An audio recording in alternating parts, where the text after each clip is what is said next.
السلام علیکم ناظرین، آج ہم آپ کو ایک ایسی شخصیت کی کہانی سنانے جا رہے ہیں جس نے نہ صرف ایک قبیلے کو طاقتور سلطنت میں بدلا بلکہ 600 سال تک قائم رہنے والی اسلامی خلافت کی بنیاد رکھی۔ جی ہاں، ہم بات کر رہے ہیں غازی عثمان کی سلطنت عثمانیہ کے بانی کی۔ اس ویڈیو کو آخر تک ضرور دیکھیے گا تاکہ آپ جان سکیں کہ ایک نوجوان سردار کس طرح دنیا کی سب سے عظیم اسلامی سلطنت کا بانی بنا۔ عثمان غازی 1258 میں پیدا ہوئے، وہی سال جب بغداد میں عباسی خلافت کا خاتمہ ہوا۔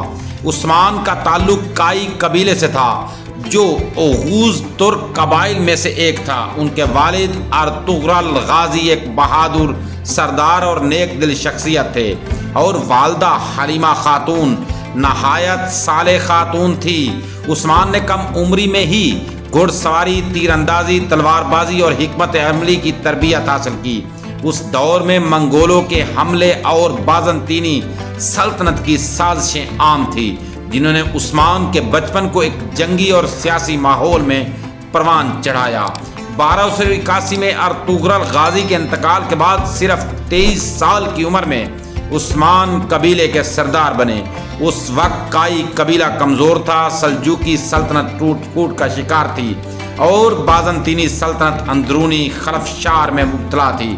عثمان نے اپنی بصیرت اور بہادری سے قبیلے کو منظم کیا اور دشمن کے مقابل مضبوط حکمت عملی بنائی۔ عثمان غازی نے ابتدا میں سوغوت کو اپنا مرکز بنایا اور سرحدی علاقوں میں فتوحات کا آغاز کیا۔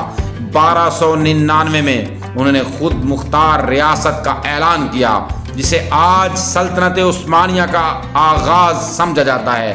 یہ اعلان صرف ایک سیاسی قدم نہیں تھا بلکہ ایک اسلامی مشن تھا جس کے بنیاد قرآن و سنت پر رکھی گئی۔ عثمان غازی کی سب سے نمایاں فتوحات میں شامل ہیں: نمبر 1، کاراجہ حصار قلعہ، پہلی بڑی کامیابی جس نے عثمان کی شہرت بڑھائی۔ نمبر 2، بلیجک اور یار حصار کی فتح، بازنطینیوں کے مضبوط قلعے۔ نمبر 3، ینی شہر، پہلا دارالحکومت، اور فتح کے بعد عثمان غازی نے عدل و انصاف کا نظام قائم کیا اور غیر مسلم رعایا کو بھی مذہبی آزادی دی۔ اسی وجہ سے ان کے دشمن بھی ان کی تعریف کرتے تھے۔ عثمان غازی کی سلطنت کی کامیابی 3 بنیادوں پر قائم تھی۔ نمبر 1، جہاد فی سبیل اللہ، فتوحات صرف زمین کے لیے نہیں بلکہ اسلام کی سر بلندی کے لیے تھی۔